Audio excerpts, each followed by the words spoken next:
Hello, everybody, and welcome to our third and final day of the EPALE Community Conference 2022. And all of the last 3 days, we've been inviting you, we've been daring you to imagine the future and to share your ideas about how you can spark imagination. Today's focus, we're going to be looking at the issue of creativity. How do you spark it? How do you use it? How do you bring it into the adult learning environment? And as with our other days, we have an amazing keynote speaker, and then we'll have some panels. And we're looking to interact with you. Your messages, your comments, your questions are very welcome. You need to be registered at the EPALE platform in order to connect with us, but that's how we'll be getting all of your interaction with our speakers this morning. We want you to use the hashtag #ImagineEPALE. A little bit later, we're going to show you some of the great images and the connections that you've been sending to us. But if you use that hashtag, we'll be able to follow the conversation. We have 120,000 people already in the EPALE platform and in our community. That's an extraordinary achievement, and we hope that that community continues to grow and thrive. But we have a survey at the moment asking you, and at the moment it's only in English, but it will be in other languages, what do you want from the platform? How does it help you in your everyday work? What do you want to see in terms of features? And also there's a few questions specifically about this conference. So please access the survey. That's open until the 15th of November.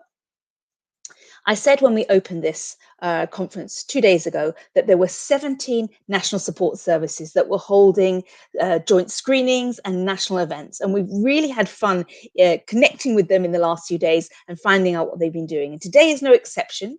So I'm delighted to introduce, we have 2 NSSs who are going to join us. Let me start by moving geographically to Austria. Welcome to colleagues who are in Schlierbach. Hello. Lovely to see you all. Tell us what you've been up to in Austria. Well, we are meeting here today to discuss life skills in a regional setting. We are here at beautiful Schlierbach Bildungshaus.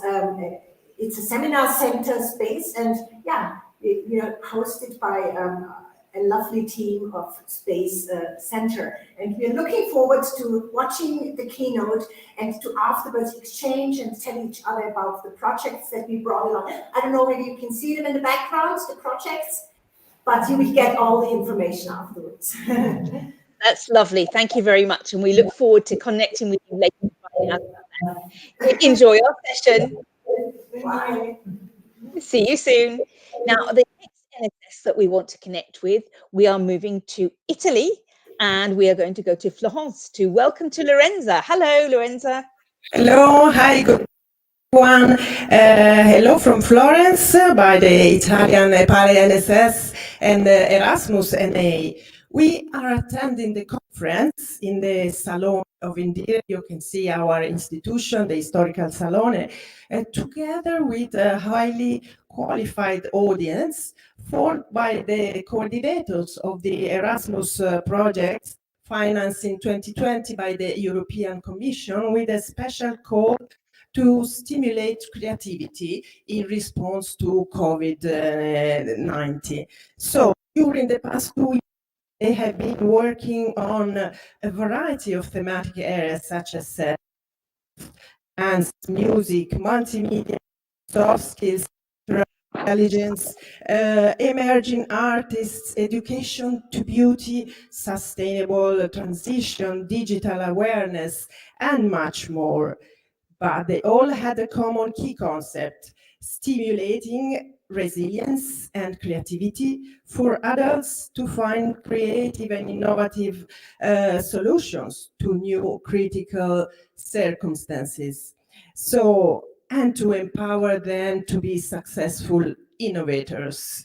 So we are very eager to receive new stimulus from today's speaker. And so ciao, ciao from Firenze, ciao da Firenze, we are listening.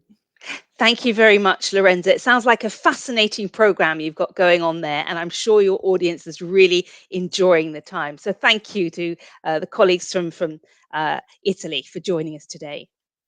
So now, on this same issue of creativity, I'm delighted to introduce our keynote speaker this morning.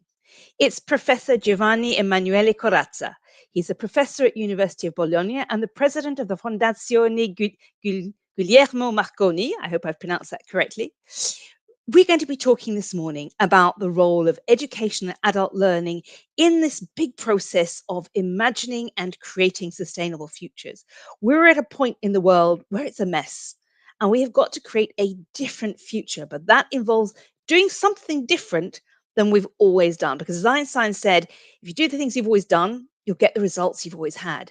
So, Professor, can I invite you to share how do we imagine something different? How do we create a new sustainable future? Okay, so good morning, everyone. Thank you very much for the invitation. It's a pleasure to be here with you. I'm actually in University of Bologna with students in front of me that are listening to me and to you and your conference.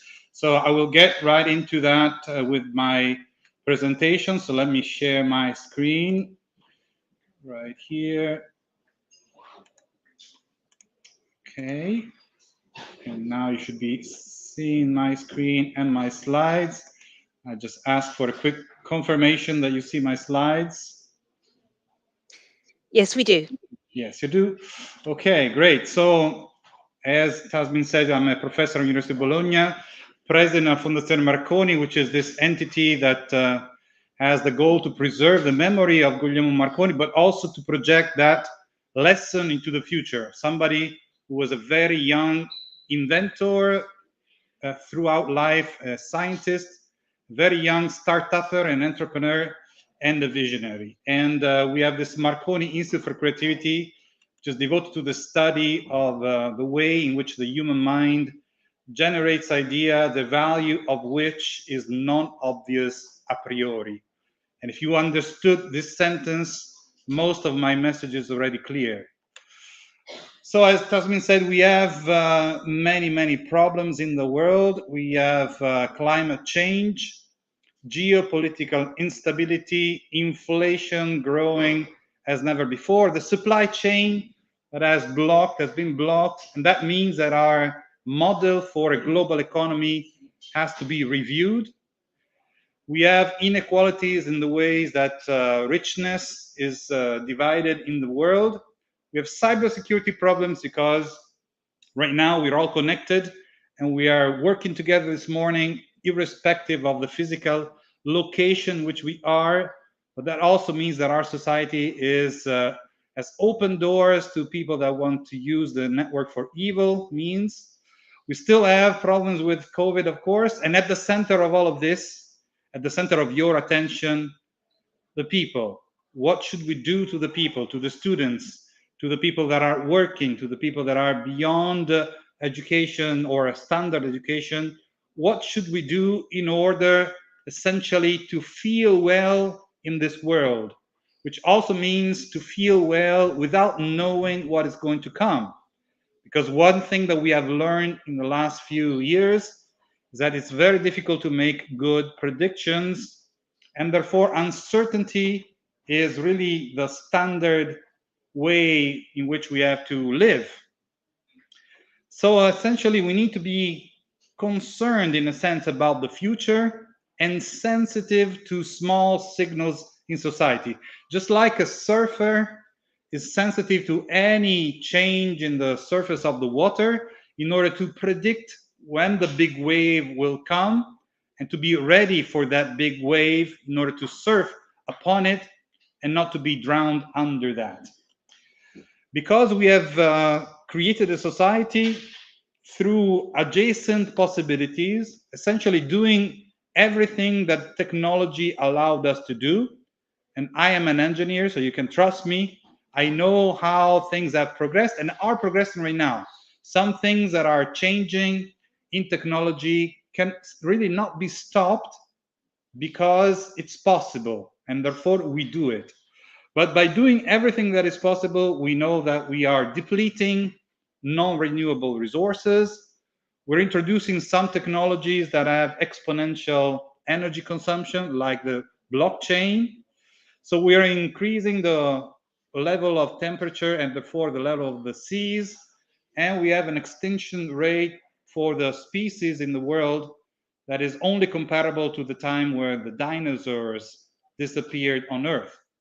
So essentially the message is that if we just keep on going with incremental innovation, doing everything that is possible, we are going to hit the wall.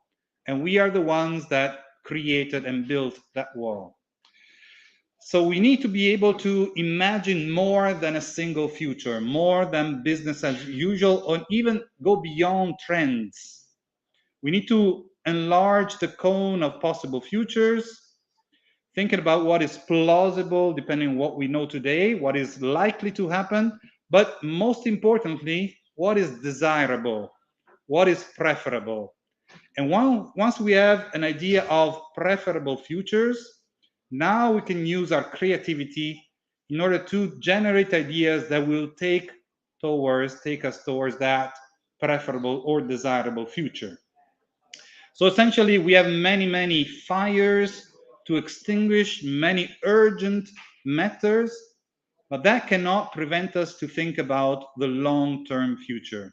We also need a long-term vision.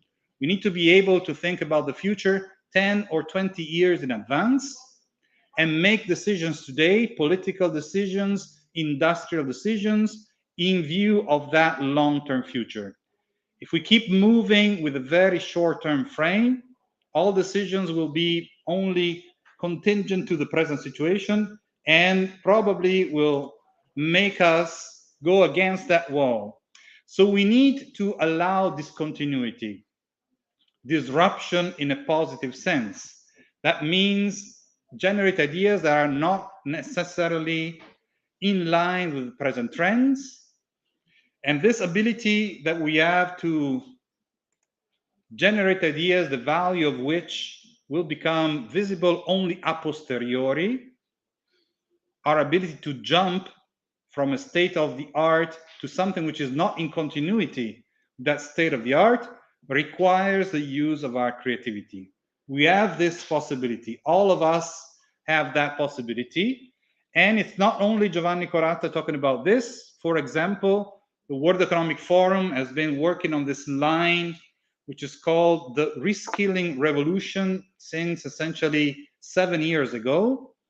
And in this line of work, the industrial leaders, the political leaders of the world are essentially saying there's a gap between what people can do, the competences, the knowledge, the skills, and what is needed today and what is going to be needed in the near future.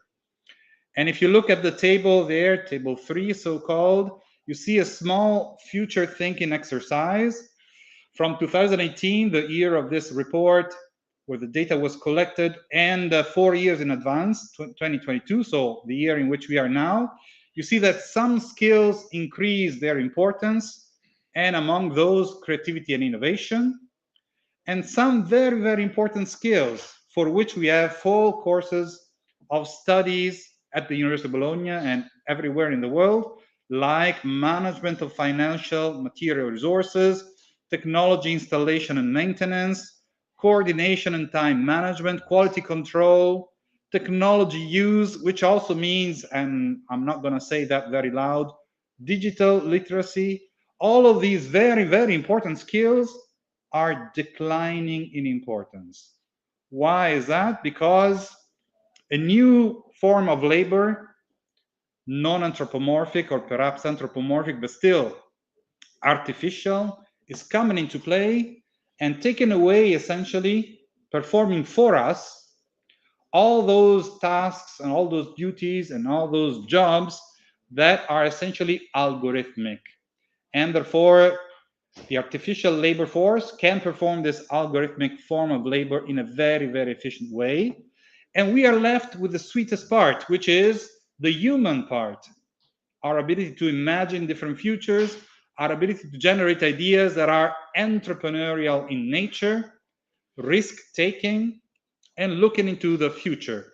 Also, OECD is talking about the same things, fostering creativity in higher education. It's been a priority for those skills that are called the 21st century skills. And therefore, there is this program going around different nations around the world, not only Europe, of course, to introduce creative teaching and teaching for creativity, these two sides of creativity and education. Therefore, to teach in a more creative way, but also to spur the development of creativity in our students. So essentially, the main message of this presentation is that starting from the 20th century, creativity is no longer a luxury in our society. It's not only something that a few geniuses have, but something which is a necessity for our dignity as human beings, because we have a shared layer of information. We all have access to that information, and our task now is to generate new ideas, original ideas, effective ideas out of that shared layer of information. And it becomes our job, essentially, because the jobs that are not creative will disappear from our domain, because they will be simply performed by some other entity, artificial, that will do it for a very low cost and without any need for resting and so on. So creativity is a necessity today, and it's the means for our survival in terms of our job. So this is essentially the reason why we founded this Marconi Institute for Creativity, which works on creativity from a scientific point of view. So there are journals, international journals, devoted to creativity studies. We do education at the University of Bologna, as we are doing right now in this room, but also the Bologna Business School, outside of Italy, of course, and a little bit in the schools. And then we have these methodologies for application with companies to generate ideas that have the ambition to become intellectual property, so invention disclosures or patents. To give you a quick glimpse of the method that we use, which starts from modeling the creative thinking process. Our model is dedicated to Leonardo da Vinci, so it's called the Da Vinci model. And Da Vinci also becomes an acronym that allows you to memorize the 5 fundamental mental states in the creative thinking process. And once you understand this model, which is actually very simple, then you can use this also as a method. You can use it to guide and facilitate sessions for not only idea generation. Clearly, idea generation remains the core part of the process, but there is much more. It's not enough to generate ideas in order to be creative. First of all, you need an investment. You need a drive. You need to be aware of the fact that in order to be creative, you have to slow down your thinking process and invest much more energy from a cognitive and emotional point of view in order to get out of the shared knowledge and start exploring paths which are out of the box, as we say. The I in Da Vinci stands for, the first I stands for information. And we allow, of course, all of the relevant information in, because those are the ingredients of our thinking process. We can only generate ideas in a certain domain if we have enough knowledge and expertise about that domain. But you see on the right side, and there's also a yellow circle or ellipses around that, that we allow inspiration to come in. And inspiration comes from irrelevant information, information that appears to be not strictly relevant to our process a priori, and then a posteriori, in hindsight, it becomes the key to generate originality. So this is much more than problem solving. It's much more than creative problem solving. We have a model and a method to get really outside of the common patterns of thinking about a domain through inspiration. We generate a platform which is outside of the shared knowledge, and from there we launch the N, which is the novelty generation part, with 2 modalities, convergent and divergent modalities. The number of raw ideas that you can generate is in the order of tens of thousands for any focus area that you decide to invest time upon. And then the C in Da Vinci stands for creativity estimation. We need to estimate, not to judge, not to select, because the value of creative ideas is non-obvious.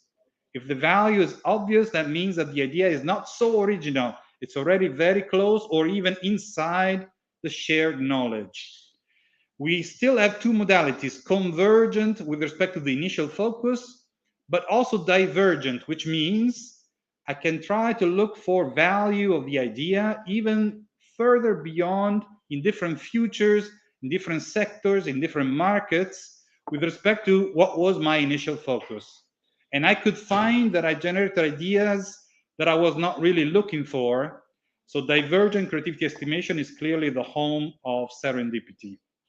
And finally, the last I, and I'm coming close to the end of my time and also of my presentation, the last I in Da Vinci stands for implementation, because all of this is just a nice exercise if we don't go to concrete implementation of at least a small portion of ideas.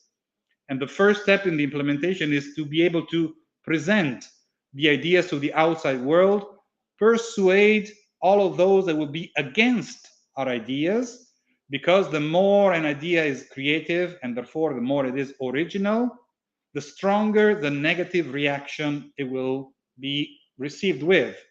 And therefore you have to be ready for that. And you have to be able to resist and believe in yourself, believe in your idea, and push it through until realization. While we work on creativity, we have a number of side effects. We increase the well-being, for example, in an organization. We train our brain plasticity. We generate new connections in our brain. There's a biological support to the generation of ideas. We might even generate new synapses, because synaptogenesis is something that goes on until very late in our lives. We give a contribution to social justice because we train flexibility in the point of view. We learn to see reality from different points of view. Number 6, we give contribution to leadership, because if you are not ready to lead, your ideas will never succeed. And finally, we also need wisdom, because creativity can also be used for bad objectives. So we need to introduce ethical concerns and transcendence from your own profit, from your own point of view, in order to benefit all of humanity. I have some examples of recent references, and I want to invite all of you to come to Villa Grifone in Bologna, which is the place where radio was invented by Guglielmo Marconi in 1895, and it's a unique historical place, so please feel invited to come, and I thank you very much for your attention.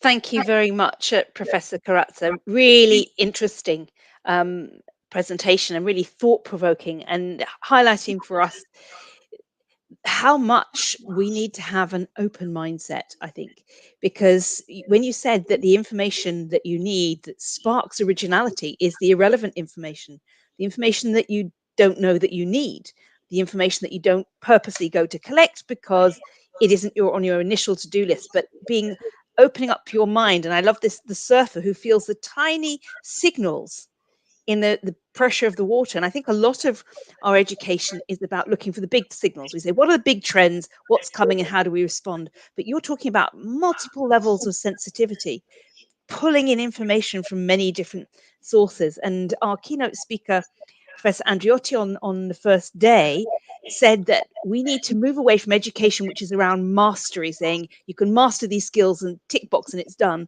to depth.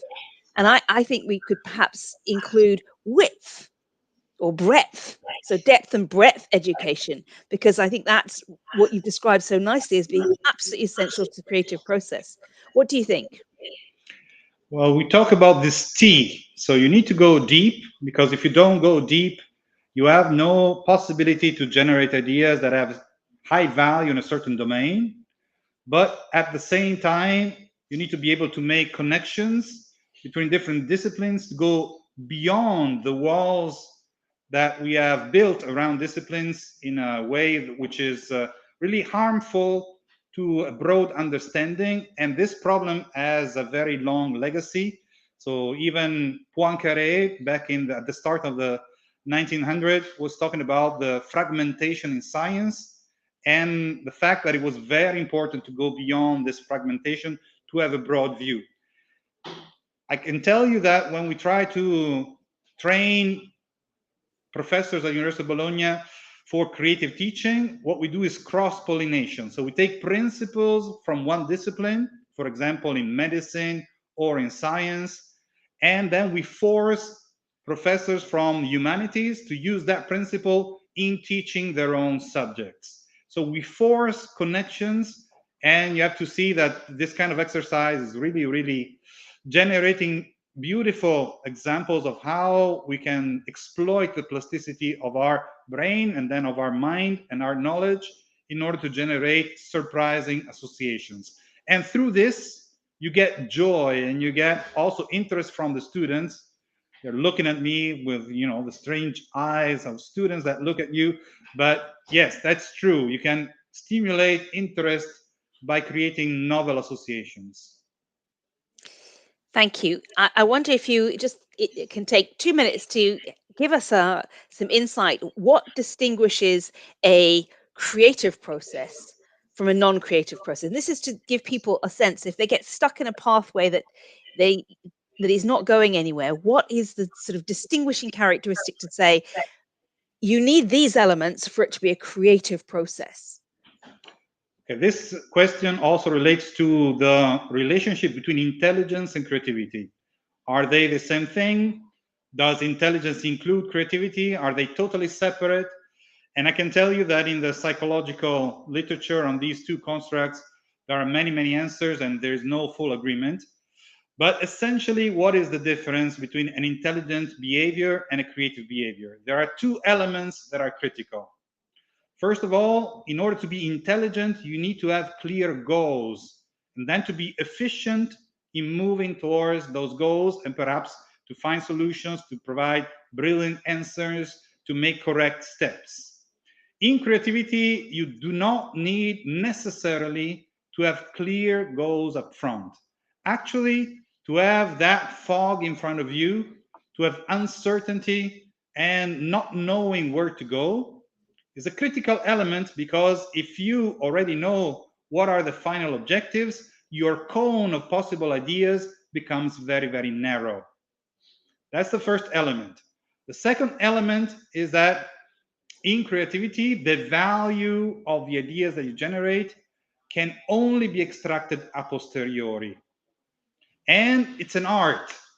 It doesn't matter if you generate ideas for art itself, for design, for engineering, for business, but in all of these cases, there's an art in imagining those special conditions, that special environment, that special customer, for which the value of your idea becomes maximum. It's not objective.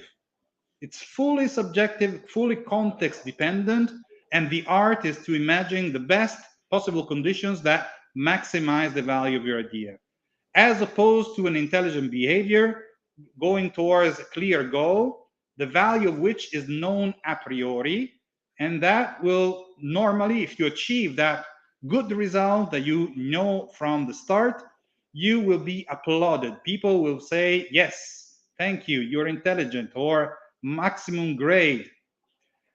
Whereas in creativity, you get a fantastic idea and people will be against you. So these two processes are very, very different from one another.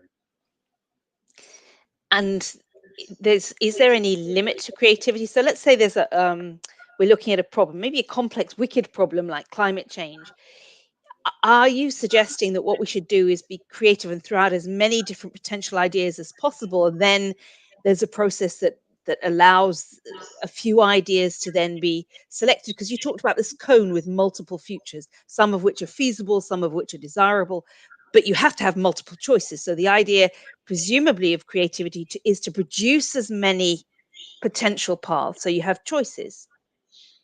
Absolutely, we need to open up the cone of possible solutions, but that's not without order. So I'm not suggesting chaos. I'm not suggesting just brainstorming. There's a way to guide these processes. There's a way to produce inspiration for a certain area. So there are methodologies to guide the process, but certainly you need to open up the cone of possible solutions much beyond what is forecastable today based on the present state of the art, based on the present situation from a geopolitical point of view, and based on the current trends. Otherwise, we always get very mild ideas and meetings at the political level that come out with solutions which are postponed until 2030, 2040, and nothing really changes. So we need change. Excellent. Well, on that note, I'm going to say thank you very much, Professor Corazze, for sharing your creative studio and your teaching room with us. It was a real privilege, and thank you to all the students who sat quietly and let you share your knowledge with us, and hopefully see you all again soon. Thank you, Thank Professor you very much. Corazze. Bye-bye. So now we're going to move to a panel discussion. We're going to take the conversation we've just had about creativity, and we're going to look at how that works in the theatre environment. So our panel is going to be talking about reimagining diverse and inclusive theatrical practices. And let me introduce the amazing panel who's going to share with us their experience in a really creative way. So I have Letizia Rumpelberg, the artistic director of the company Zoot. I have Stefan Perceval, who is an actor, a theatre director, and the coordinator of the theatre company Hetzegevolg in Turnhout in Belgium. Hello, Stefan. We have Sam Kabizi, who is the director at Les Têtes de l'Art. And we have Vera Windhagen, who's a policy analyst and designer at the New European Bauhaus Initiative team in the Joint Research Centre of the European Commission. So I have an amazing set of creative brains. And in our panel, we're going to open up that cone of possibility to see what we can imagine together. So thank you very much. I'd like to start by inviting Vera to just give us a sense of the New European Bauhaus Initiative. And I can already see behind you lots of different coloured post-it notes. I can see you live in a world of brainstorming. You've opened the cone of possibility already behind you. So Vera, tell us about the New European Bauhaus Initiative. Yeah, I hope that, can you hear me? Yes, perfect. Okay, so the New European Bauhaus has started 2 years ago. It is an initiative by the European Commission, and it puts art, creativity, and culture more at the center of policymaking, which is quite new in this sense in the European Commission. So it is inspired. I, as a designer, for example, I was immediately enthusiastic when I heard about it by the old Bauhaus movement that started about 100 years ago, where they put architecture. It was an art and architecture school where they put experimentation and breaking boundaries by connecting different disciplines together at the core element. And many of the thinking that we have now, less is more, the visual styles that we have right now are inspired by this Bauhaus movement. There's a lot more to say because it's also a bit controversial, but as an analogy, it works quite well because now we're also in a time of a paradigm shift. We know that we want to live more sustainably, but how can we actually make this transition? And that's what the New European Bauhaus is trying to do, to invent these new futures and also connecting new fields together. So we do that by connecting 3 values together. Sustainability, making things beautiful, beauty, art, culture, meaning, and doing it together. So that is the bigger framework. So I think for this topic, I think this creating new meanings,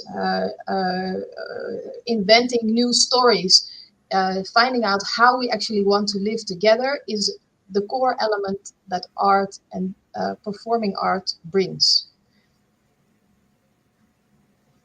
Thank you very much, Vera. And I've just noted down there's the sustainability and everything that brings there. Professor Corazze reminded us that if we continue at the rate that we're doing, we've got species extinction at the rate of the extinction of the dinosaurs, and we're going to lose half of our biodiversity by 2050. So sustainability's got to be key. And then you've got a block in the middle, which is art and culture and meaning. And the third element is together, how we do things together. So that you've given us some key words for our panels, the rest of our panels, to pick up and explore. So, and I encourage the audience to go and look on the EPALE community stories, because there we've got the stories of both Letizia and Stefan, their experience in this, and we've had 50 people submit their community stories. So this is another shout out to everyone to share your community stories. Sam's company has got a lot of experience with Erasmus Plus projects, and they're going to bring all of those skills and experience here. So let me invite you to have this first reflection. What is the value of having on stage real stories shared by real people? So perhaps, Letizia, can I invite you to be the first person? Real people, yes. Real stories on a real stage. Yeah, thank you. Thank you very much. It's a complex question, and at the same time a very simple question. So for me, real stories and real people on the stage are my basic principle. This is the way I make theater. So when I got invited to talk about it in this EPALE talk, I sort of thought of, okay, what's the main thing? And for me, what I see, I call them performers as soon as people are on stage. So, but performers in our projects are people who are not specifically trained as being an actor or performer, just to make that clear. They are people who are living in the societal question we are making the theater project around. So, so when I see a performer, when we are co-creating in the process towards the performance, I see a lot of things happening. So people are reflecting on their own lives, reflecting on their own issues, on their own problems. They're reflecting on society. This often makes a very strong performance, where you not just hear and see someone's story, but you really feel the intention. I want you to hear this. You, spectator, I want you to hear what I have to say, because often we work with people who are not often heard. For example, we just finished a project with refugees. So when they speak to you, you just really feel the sense of need to tell you. And this makes for me the artistic value, because if you are a spectator and you notice this sense of, okay, I'm telling you something, but you really must hear this. This is very important to me. If you bring this on a stage, then as a spectator also, it also, brings you to be real at that moment. So it's not anymore theater spectator, which is a bit of a fictional setup, but it's a real person talking to a real person. And then of course we made the environment, it's all artistic and it's all trained and all, but in the sense that it's a real person telling something that's very important to him, to a real person. So that's for me the artistic value of real people and real stories on stage. Thank you. I mean, I, as you were speaking, I could feel the urgency and the intensity of the experience that comes through in your. Yeah, urgency is the word. Yeah, exactly. Yeah. And I know that I do a lot of advocacy with patient groups, so often people with rare diseases and others. One of the key things they say is they want to be heard and they want to be seen. It's that need to be expressed and your reality acknowledged is so intrinsic to our experience of being human. So thank you, Letizia, for sharing that. Stefan, let me bring you in on this. The message of real people, real stages, real stories, the artistic value of that. Yeah, it's a high value, because when you give people and their stories value, they get valuated for whom they are. And I think it's the only key to make the society not so full of acid, that we are curious about who is living next to me, who is that guy in the street. And that's what we do also at Het Gevolg in Belgium. That's my theater company. We give also people who are non-trained actors We call them non-trained actors. We train them a lot, and we give them a space. We give them a space to tell their story, but we dramatize it also. So it's not one-on-one. So here, tell your story, and then the people say, yeah, it's really nice that you're standing there. Yeah, that's really powerful. No. We make really like, we make a performance of it. So it has also an artistic value. It's not only, it's powerful that they're standing there, but also it has an artistic value. So they get really value for whom they are on an artistic level also. And then we see people who come in our theater who don't speak. An autistic guy who didn't speak, he came in, he started to speak in our theater, and then it was a monologue, and he played it 2 times for 800 people. Afterwards, his mother said, hey, thank you, you gave me my son back. And that guy, he called me later, 3 summers ago, he called me and I said, hey, Stefan, thank you that you listened to my story and gave me an audience, because now I'm studying at the Technical University of Eindhoven.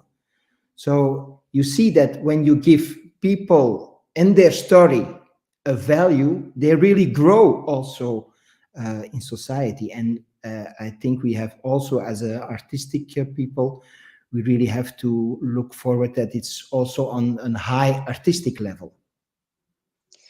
Thank you. So when you say that you give them a lot of training, I would imagine if they're people living in very difficult life circumstances, that you have to deal with a lot of issues around shame and taboo and embarrassment and fear and anxiety and not wanting to feel ashamed or be visible. So is that part of your process? Does, by dramatizing it, does it, reduce the personal risk for them of sharing their story?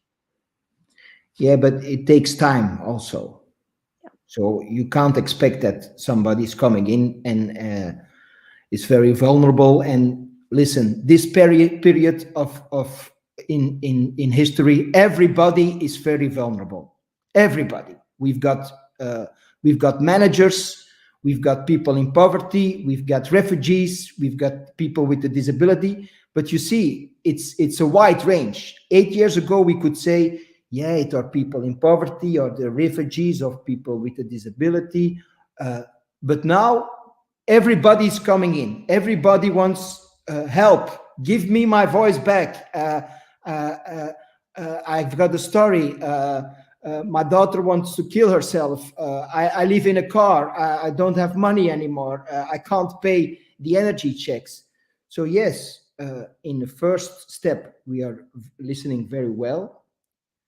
And then it takes time. It takes a lot of time. The example I just gave with the autistic guy, yeah, we worked like half a year on that project. So it takes time to find, the courage to go on a stage and tell with your story. And we as an artistic team, we need to be there just to tell people, yeah, your story has a value. It's not only the privilege of Beyoncé to tell about how Jay-Z fucked her sister in the elevator. No, we all have a story to tell, and we have to share it, and that takes time. It takes a lot of time, and that's something in an artistic process we are used to take time. We are used to, like the professor taught, to slow down, to sit and think, what are we doing? Where are we coming from? Where are we going to? And on a creative manner. And that's the power of art. The society, the world has really to believe in the power of art. Art is not something that hangs on a wall or when you sit in a theater. No, art is really a living thing that can empower people. Thank you. Sam, can I bring you in there? Because we heard there about the importance of slowing down and the investment of time, and but also that everyone is vulnerable. Everyone right now with all these crises that we're dealing with desperately needs to find their own voice. What's your experience of your company in this specific issue of, giving people space to tell their real stories and their real lives? I don't manage a company in my case. I'm managing an organization, an association, which use the art as a tool. And in the case of theater, we assume the idea that it's not a destination in itself to create plays or pieces or whatever, but it's a tool to reinforce citizenship, democracy, education issues, health issues, to give a voice through art. That's the main purpose. And in my case, let me question first the question of real people and real stories. I can understand the difference between professional and non-professional people. That's clear for me. I'm getting a salary from my work as an artist and some not. But professional artists are also real people, as much as a common person working in bank and insurance or having no job or whatever is also a real person. So the question is not about a real person. The question is, could we consider that on stage we could give a voice that it's the reflect of the reality? And if we come into the question of what is a real story, I think on stage we have stories, we have real stories already. But in the case of non-professional on stage, the difference is that we are not interpreting the story of others people, but the people themselves interpret on stage their own stories. And that makes a difference, clearly. And I don't consider that in our project we give a voice to. We just open a space. Because nowadays, since 20 years, the frontier between professional acting and non-professional acting is more and more thin. It's more and more foggy. And we have more and more activities that mixes professional and non-professional, or give the flow, give the voice to non-professional completely. And combining, as Stefan said, and also Laetitia, that it have also an artistic value. Artistic value is not dedicated only for professional. So in that case, the idea, and I will finish my introduction with that, is not about the idea of real or non-real, is the idea that when you open a symbolic space like a stage to non-professional people, you have a different type of voices, more incarnate, more you embody the story in a certain extent, and the space you open on a symbolic place like a theater could continue afterward in society. And that's the main deal, to make this symbolic space more open for other voices raised out of the theater. Thank you, Sam. That's very interesting to hear that perspective.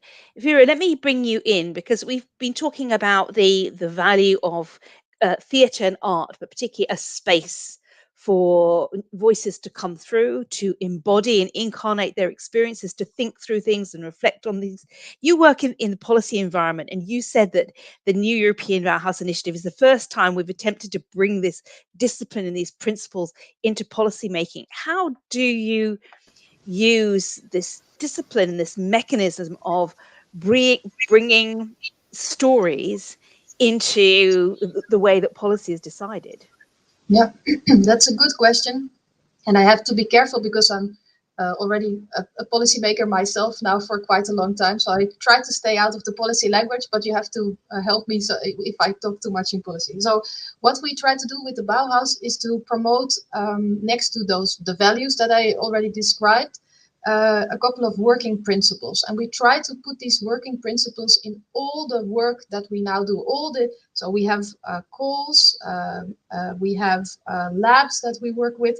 And one of those working principles is a transdisciplinary approach, which means that we try to connect not only different fields together, but also promoting seeing everybody as an expert in their world. So also valuing what the previous speaker also said, non-formal language as or non-formal knowledge as official knowledge. So we try to bring in new types of looking into all the policies that we design.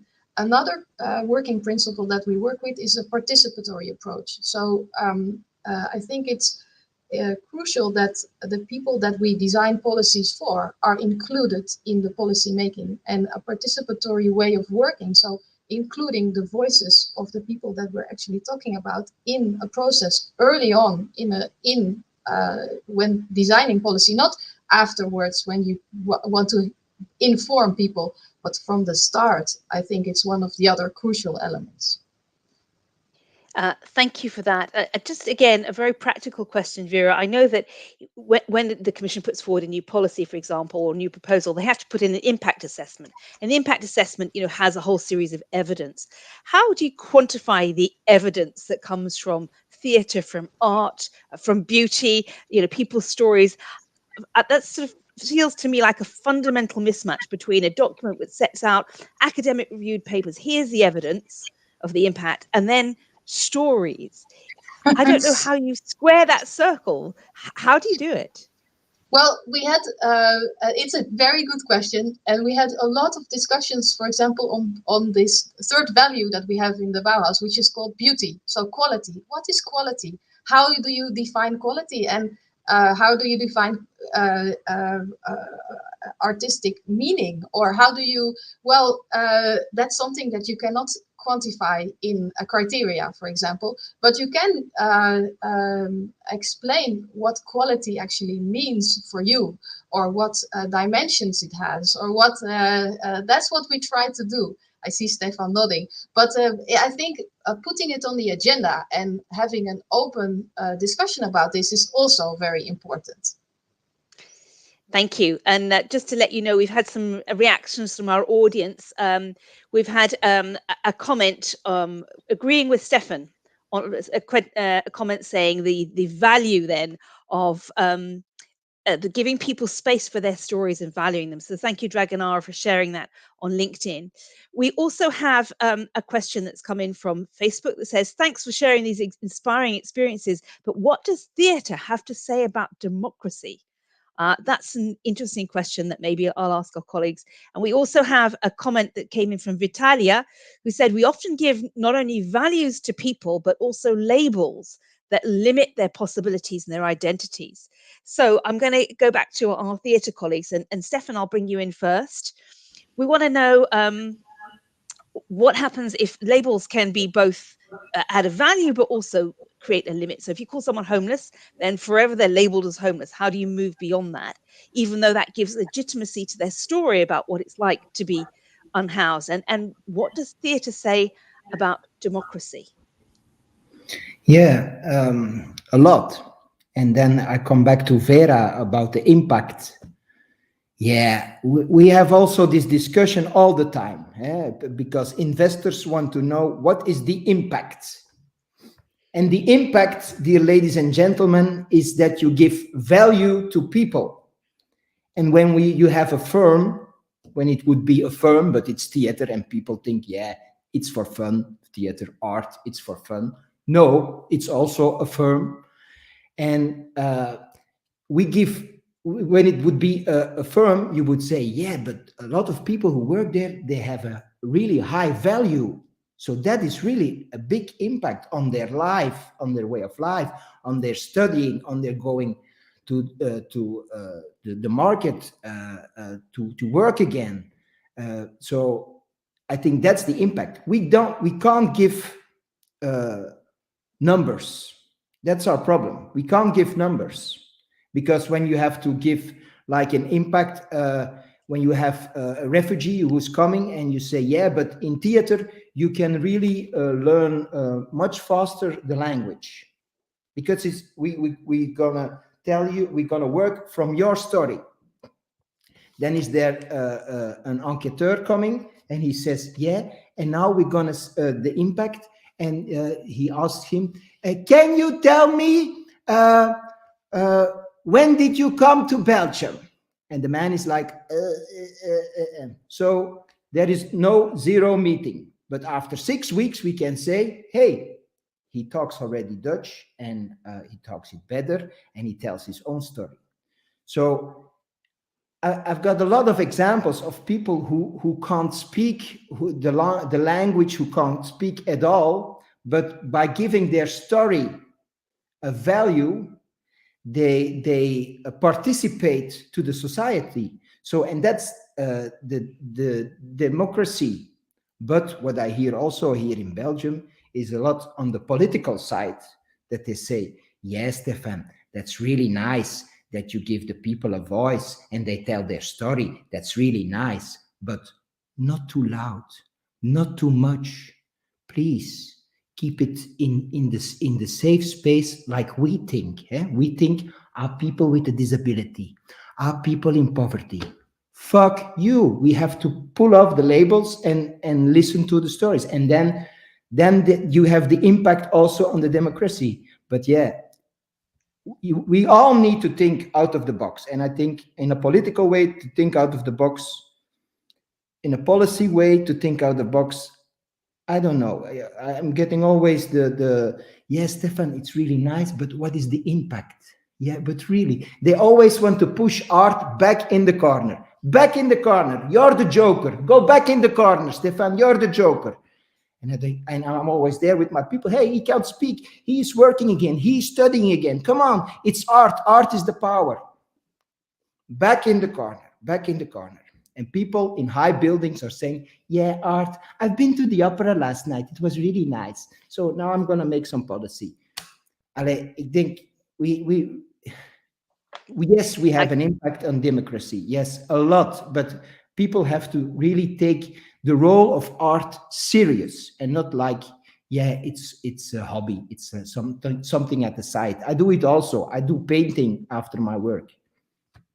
You know, Stefan, there's a very famous quote from Winston Churchill, who was a Second World War leader in the United Kingdom. And of course, the UK had been on a war footing for 5 years. And there was an argument.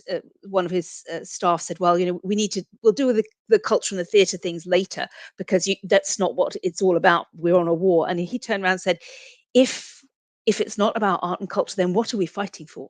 It was very clear to him what it was about. So thank you for raising that point.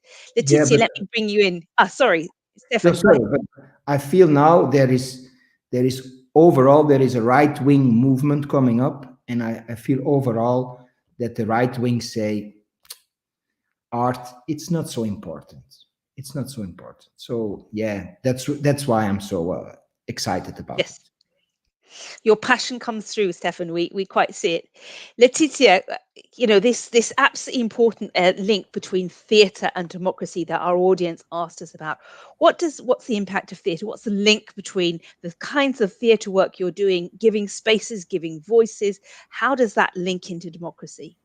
Thank you. I want to answer the question by first explaining another thing which I heard in another question, that labeling people. I really heard the labels coming to people. Yeah.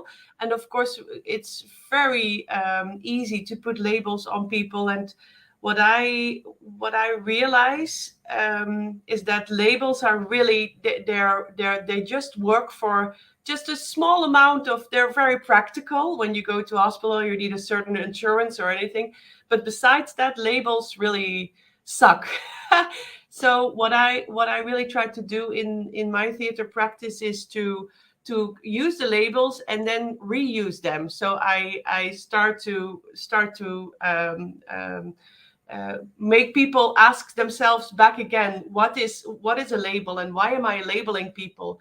So in a recent project I did with refugees, there was people walking around through the city and they had a headphone on, so they were listening to a voice that was talking to them, quite intimate, personal, very gentle, very nice. And the person said, "Oh, by the way, I am here. I am in the same street. Maybe you noticed me? Ah, yeah, I told you I'm a refugee. Just maybe, have you seen me? Do I look like a refugee to you? What does a refugee look like?" And then there was this guy turning around and saying, "I'm at the tram halte. I'm at the tram station." And then everybody turned around to the tram station and then saw someone smoking a cigarette, but just, yeah, looking like any person who was on the street. It was in the middle of Rotterdam, so there were 200 people at that moment on this same corner of the same square. So I try to this way I try to make people very aware of the fact that we are labeling and we are really quickly judging, putting people in different like boxes. And I think as soon as we start to realize, okay, these boxes, we just made them up in our minds. But at the end, we're all human beings looking at a very big part of our lives, looking for the same things. Like we're looking for happiness, for safety, for like the basic things in life. So as soon as we start realizing that, I think that would make a really better society. Thank you. Sam, I'm going to bring you in, and I wonder if you can help us transition from the things that we've been talking about now, which is very much how we express people's current realities, to some of the things that Professor Corazza talked about before, which is imagining multiple futures, imagining different futures, freeing ourselves up to imagine different ways forward. What's the role of theatre in helping people to generate or imagine, dare to dream things differently? Wow, what a question. I'm not really good in predicting the future, but if I go into the present, and I agree with Stefan and Laetitia on the power of theater, we have to talk further than giving the voice. Giving the voice is a first and difficult step, but it's not the only step.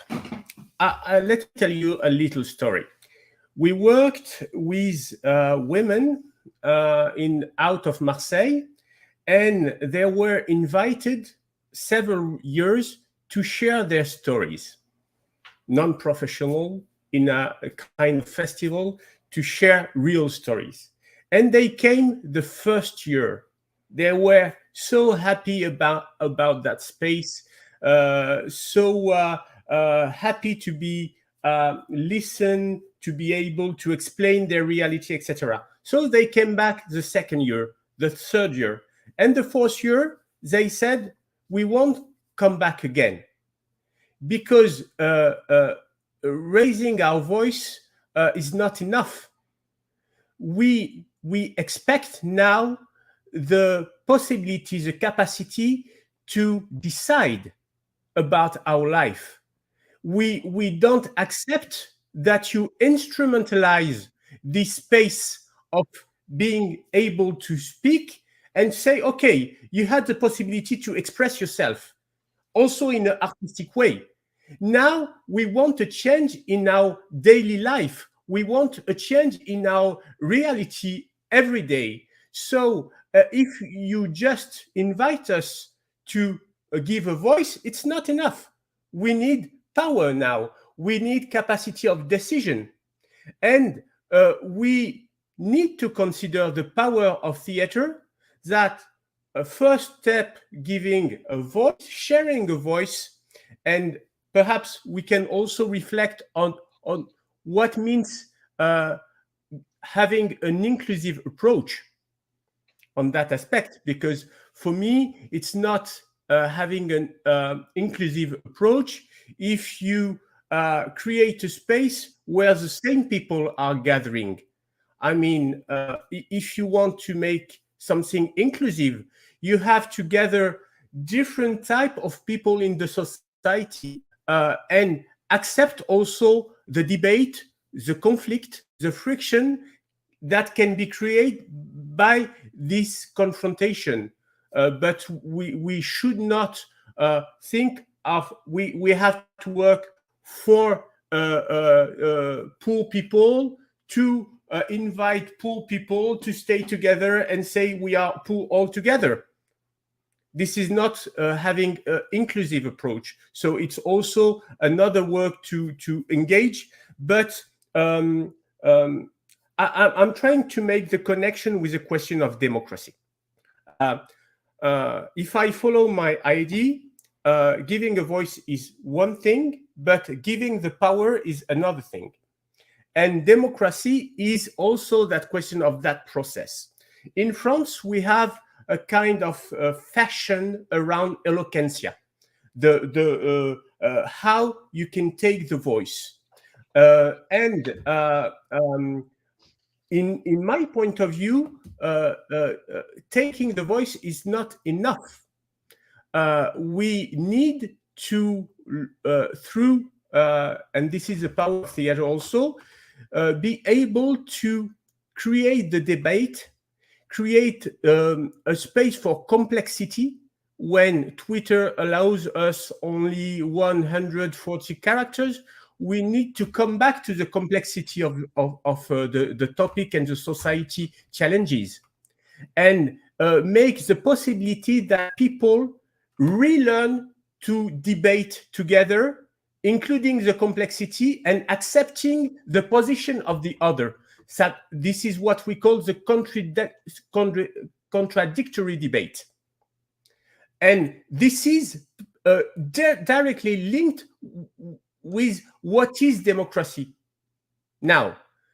And if we don't find the way to debate together on key issue, on every topics, housing, health, mobility, etc., together, and I think definitely that art and theater could have a strong impact. It's not a plus, it's a very powerful tool.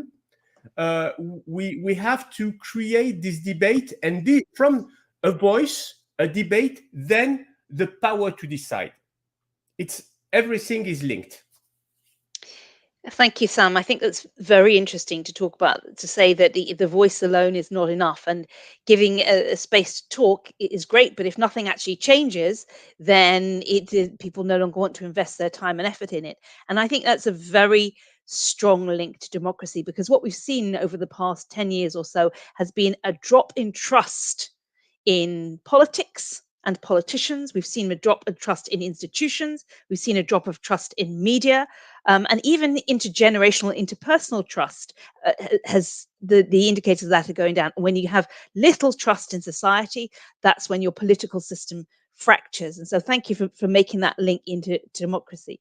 Vera, let me bring you in. I mean, the European Commission does its Eurobarometer polls. It knows that we have a big distance between the citizens and the institutions and the policies that are made. We have big gaps between what people expect from life and then the extent to which they think policymakers will take that into account. How do you see art and theatre and culture playing a role in helping to rebuild the trust that's so important for resilient societies? That's, again, it's a good question. I mean, what I said before is I think art and culture are central to this, because as Sam was saying, there is no easy solution. We are in a complex time frame. We are in a complex world, and we need to have the difficult conversations. I think that's one of the main things that needs to happen now. And that means that we need to try again, over and over again, to have these discussions all together. It should not happen only in a political arena, or because the society is us. It's not them, it's who we are together. And that's how we need to work on our democracy. I mean, that's the overall answer, and that's what we try to do concretely, is to give space. So we try to create a space, and super concretely, I don't know if it's we have now, for example, a call for municipalities, if they want to improve their work on urban planning or neighborhood, they have to involve artists or creatives to give their those processes a space in the urban planning process. So it's our role, I think, for now, within the European Bauhaus, is to create space. Thank you for that. I wonder if anyone on the panel wants to reflect on the role of theatre and art in helping us to, address issues of, you've talked about complexity, confrontation, discomfort.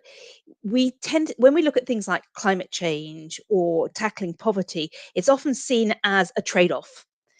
And we're looking for the win-win-win for everyone, and that will make everyone happy to move forward. But increasingly on climate change, we're going to have to accept that there may not be a win-win-win for everyone.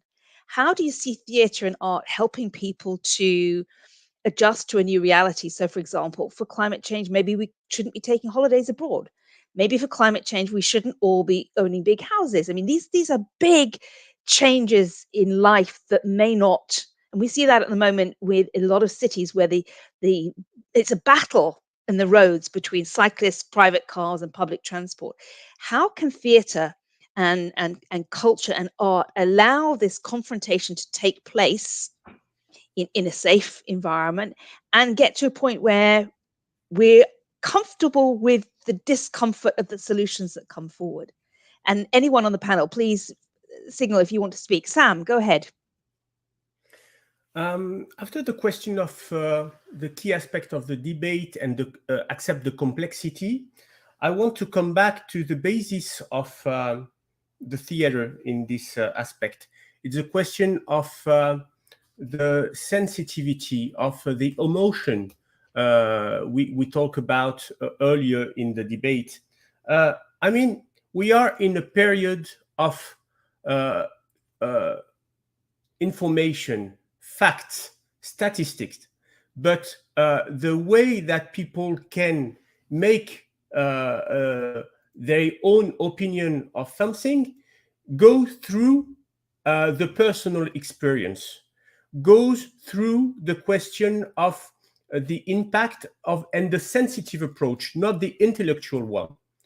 If you go only on the intellectual aspect, you will not have a deep and sustainable impact on people. So the power of theater in that case is the capacity to think a topic, even climate change, etc., through their own personal stories, feelings, impact.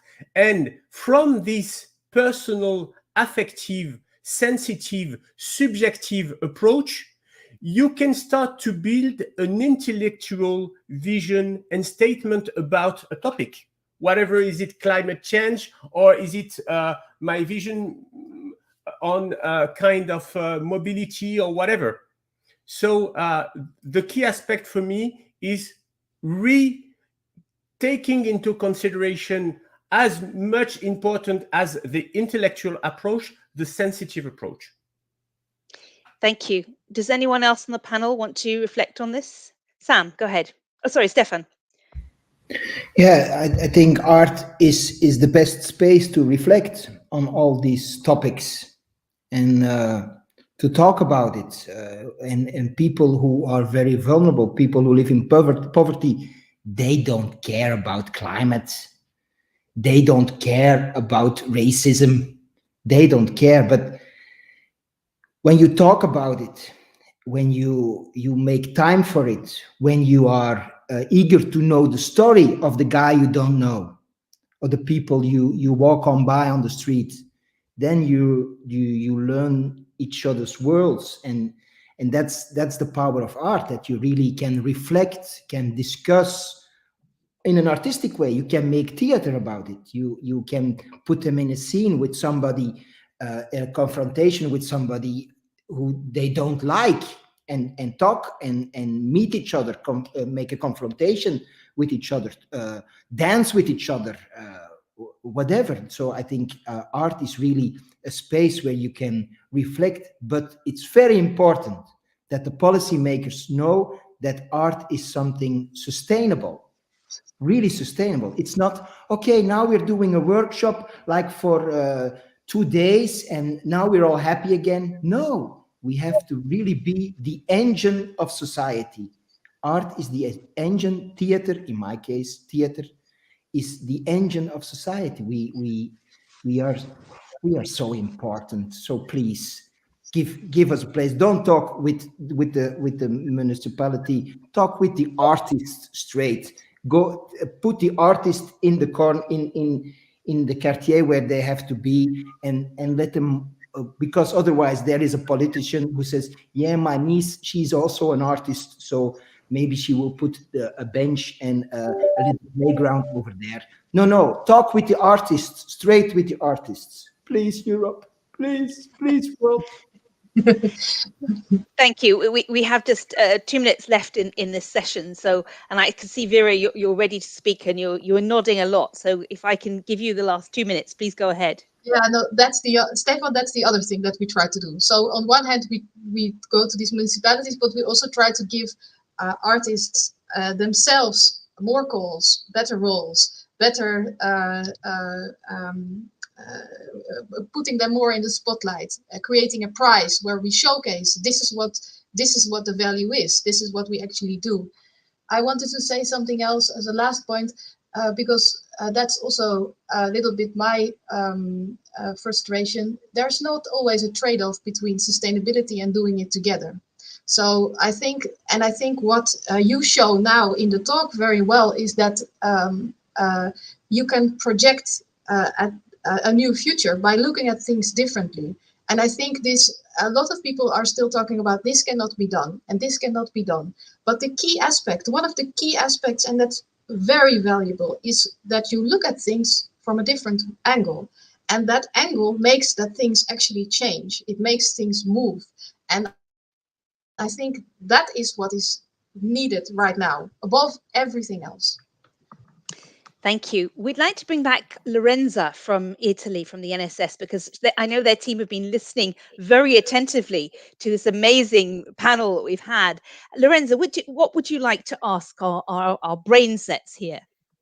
Yeah, first of all, thank you. Really super interesting. We were attending and listening carefully. And actually, we also have many grassroots examples here also of theatrical practices in like the underdeveloped areas, suburban areas, in prison, and also in Erasmus project. And they really get to empower people, empower participants, open up new possibilities.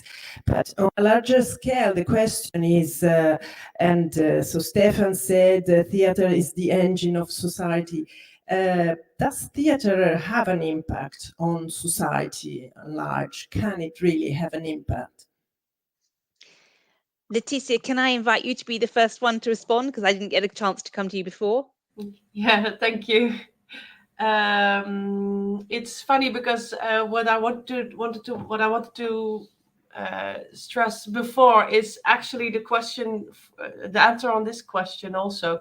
I think theater is really about humanizing again, and it's our society has become more a society of systems and boxes, and we got a bit away of reality. So just as Stefan also said, do you know your own neighbor? Do you know the story of the guy passing you on the street? And theater, because it has this imagination, it has this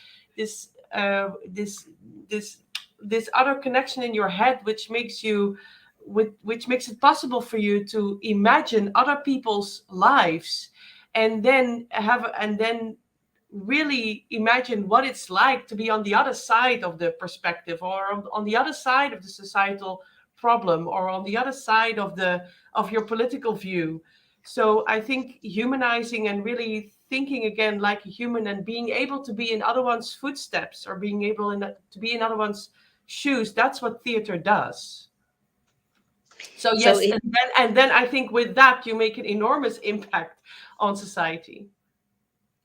Great, thank you. I mean, I think you made it very clear. It's the human aspect that it brings to problems, to peoples, to situations, that allows people, as we heard from, I think, Vera, you talked about different angles, being able to see things. This is the impact, as it creates new stories and new narratives. Is there anyone else who wants to very briefly take 1 minute? Sam, you've got your hand up. In terms of impact, as I said, art, theater is a powerful tool, but it's not a magical stick. So we need to think about what is the power of art and theater. And I don't think that art and theater is at the center of everything. In my case, I must think in a way of the bunch of keys. And one of the keys is art and theater, but we have to work with other actors, like teachers, like politics also, etc., to change things. So if I come back briefly on the word of impact, which is a strong debate in the community of art, we can talk about impact if we co-design the indicators we want to reach and the goals. Because if the question is you are working with non-employed people, and do your play have an impact on the employment? No, we won't have any impact on that. But if we co-design the indicators and we think what we want to reach, we have to we can have a kind of evaluation of the work we did from A to B. And we have also to accept in the evaluation process that a part of the impact is invisible, like in an iceberg. So we can evaluate the part, but we need to accept also the invisible of our work, and the long-term also impact, which cannot be analyzed at the moment. Thank you very much. We've come to the end of our time, and what a fascinating and wonderful and rich exchange we've had. Stefan, you're okay. 30 seconds, go for it. Yeah, please don't downsize the power of art, Sam. Here in Belgium, I see really people who find work after they've been in a theater process. So don't be the artist who downsizes his part. Yeah, there's a lot of invisible impact, that's true, but we are important. And we as an artist have also to say that art is important in society to develop people, not only to give people a voice, but really to be sustainable. And don't be the artist. I hear them so a lot of artists say, yeah, sure, but that's not really art. Yeah, that's art. That's art in this time shift. That's art. Give people back value. That's art. Excellent. Well, thank you to Vera, to Sam, to Letizia, and to Stefan for sharing this really exciting and free dynamic conversation about the power of art. We created a mini piece of theatre and art between us this morning, and I hope the impact that it has on its audience is to inspire, to empower, and to provoke and make them want to do something different. So thank you very much for joining us this morning.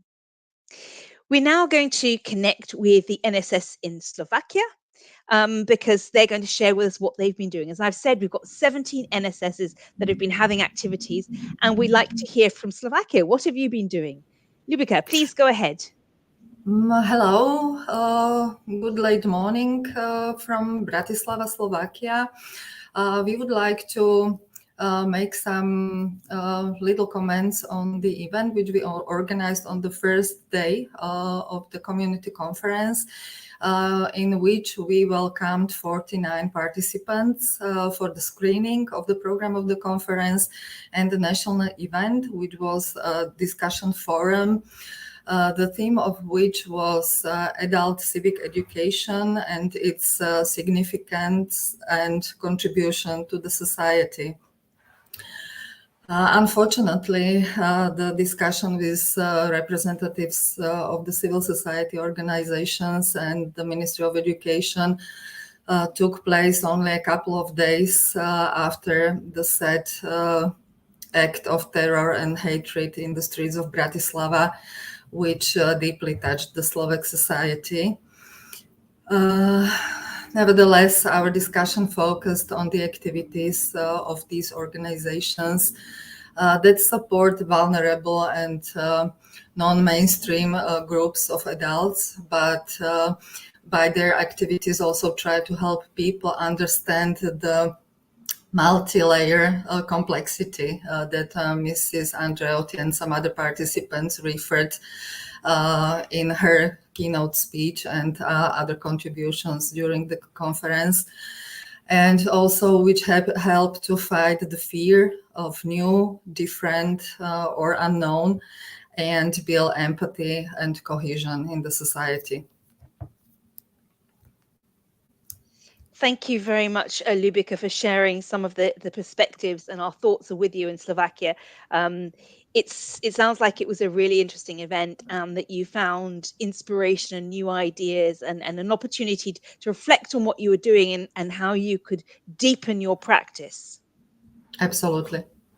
Excellent. Well, thank you again for organizing a local event in Slovakia and being one of the 17 NSSs that brought their community in to have a shared experience in our community platform. So thank you very much to Lubika. Thank you. Thank you. So we're coming towards the end of 3 fun-filled and packed days. And I just wanted to remind you of a few things. As I said earlier, we have a survey that is active on the EPALE community platform. We want to know how you use the platform, what's useful for you. And we also want to know a little bit about this conference, what you found useful, inspiring, what your takeaways are. We are also going to share some of the results of what we asked you since the beginning, the call to action. Our theme, our red thread through the days has been Imagine. And we gave you the hashtag Imagine EPALE. And now we're going to show you some of the stories, some of the images, some of the messages on social media that you put forward in relation to that message, Imagine EPALE. So let's watch what you shared with us.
there's so many people in the community of the EPALE platform, and it's very hard for us to put a name to a face because we're broadcasting to you. We never really get some feedback, and so it was lovely to see all those faces, seeing the grouping and your messaging. Really gave us a sense of that community that's been active through the last 3 days. So thank you for sharing, and keep them coming. Your Imagine EPALE messages and images.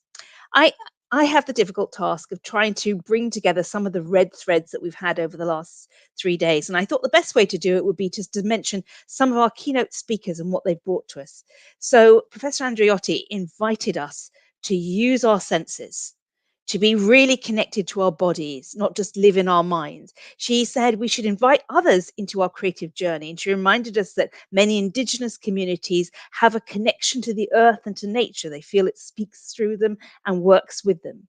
She also encouraged us to bring hope from the future into the present. Because a lot of the time we talk about, what's the hope, the future in the future, but actually it could be today. And that suddenly empowers us to do things differently. Elida encouraged us to start small, start local, but use that to build a path forward and not give up, even when you meet opposition. Professor Jomont talked to us about bilingual being a public health measure because of its impact on the brain, keeping our cognitive skills open up. Because the identity of speaking another language also gives us flexibility of thought, flexibility of perspective, and an openness and a curiosity. And that's so important to address the big picture challenges that we face today. And Professor Karatza this morning talked about, how do we feel well in uncertainty? Earlier, our speakers had talked about we're living in a VUCA world. It's volatile, uncertain, it's complex and ambiguous. How do you find your way forward? And he said, be sensitive to the small signals. And again, that connection to what Professor Andreotti said on the first day, use all of your senses, embody the messages that are coming through them and allow that information. Go beyond the big trends to imagine multiple futures and make sure you're looking for the long-term decision making, because short-term thinking is what got us into some of the problems that we have today. And he also said that discontinuity is disruption in a positive, constructive sense. We tend to think that disruption is chaotic and it's a disaster and that change is uncontrolled. And he invited us to reflect on that. He also said, don't close your minds too much. The irrelevant information is what you need to spark originality. If you've come up with an idea that is immediately accepted by everyone, it's not new enough. So to be truly creative, we have to explore the areas and pull in information as much as possible and open as many creative possibilities for the future, that cone of possibilities, so there are places that we can go forward. And finally, I want to finish this with a word from one of our I think it was Wilma who said this, that words can be walls or windows. And education is a way to make sure that words become windows into way forwards rather than walls. And that was a message that she used when talking about the work she does with prisoners in prisons. But I think that's a good message for us all to take, that words can be windows into something different. So what an amazing 3 days we've had, and it was really exciting. And I'd like to now pass over to the European Commission, to Willem Vukovic from DG Education and Culture. And as you may remember, we started with messages from the senior figures in the Commission who set out the framework for us. Willem, let me pass over to you because I put in your hands the closure of the conference. Yes, thank you very much, Tamsin, and good morning to everyone. In fact, it is unfortunate, but our conference is now coming to an end, and I'm very happy to see again that this conference has been such a big success, and it shows, in fact, that this platform has increased its potential to effectively serve the adult learning community. I would like to share some preliminary statistics about these 3 days. We are very happy to see that we had more than 3,000 views, more than 600 interactions, more than 150 workshop participants, and on the national side events, we had more than 550 participants. With regard to the content, there are three immediate takeaways for me. The first one is sharing and connection. This concept of sharing and connection were at the heart of our community conference. It connected the European level with the national ones, the online community with the real and the concrete persons behind it. More than 20 events happening on the same time, on the same day in 17 different countries, accompanied the online core section of this conference. Connection is also essential to build communities, and learning can have a powerful role in it. The second takeaway is about complexity, and Tamsin, you were mentioning it already. To face the multiple challenges and crises we are living in, we need to accept complexity and step out of our comfort zone. Uncomfortable situations should not be an obstacle, but an invitation to dialogue, to build shared memories as emerged during the panel on the first conference day. We need to heal our communities, avoiding polarization, but aiming at empathy. Culture, culture and creativity can play an important role in this. For example, and I was following with great interest the panel discussion earlier today, theater education can train us to face the conflict, commit to dialogue, and build tolerance. The third important takeaway is skills for empowerment. The next year, 2023, will be the European Year of Skills, and we have to put even more effort to ensure that everyone and everywhere stays engaged in the lifelong learning journey. Education and training, upskilling and reskilling are the key words for next year. Learning can happen in the most unexpected ways, the most challenging environments, in prisons, in cultural spaces, in theaters. Learning is also a constant exchange between the educator and the learner. It goes without saying that these takeaways are some first impressions. We will be preparing a comprehensive conference report with more in-depth conclusions, which we will be happy to share with you on our platform. Last but not least, I would like to thank full-heartedly the organizer of this event, the EPALE Central Support Service. Filippo, Elisabetta, Giacomo, Guido, Claudia, Sara, Silvia, and Andrea. You will see their faces in a minute. Finally, a big thank you to you, Tamsin, who has been with us since the first EPALE conference. Tamsin, with your natural calm and competence, you have guided us smoothly and with great professionalism through the past 3 days. Thank you, and see you all next year again. And in the meantime, be with us on EPALE. Thank you very much, William, for your kind words. And yes, it's been a really interesting few days and really lots of elements for people to take away. But maybe we should now see some of the faces who made this amazing program come together, because obviously a conference doesn't happen overnight. It's been months of preparation and looking to find the right mix of people and the right content to come together. So let's see the faces of the people, as you said, Willem. So Filippo Mantioni is the community manager. Hello, Filippo. Elisabetta Degli Esposti Merli is the event manager. Giacomo Dalle Donne is the IT manager. Guido Aragna is the social media manager. Claudia De Rama and Sara Saleri are the editorial coordinators. Silvia Gilbertini is doing the graphics, and Andrea Torrica is the project lead. So these are the people who made this conference happen. So can we say a warm thank you to you all?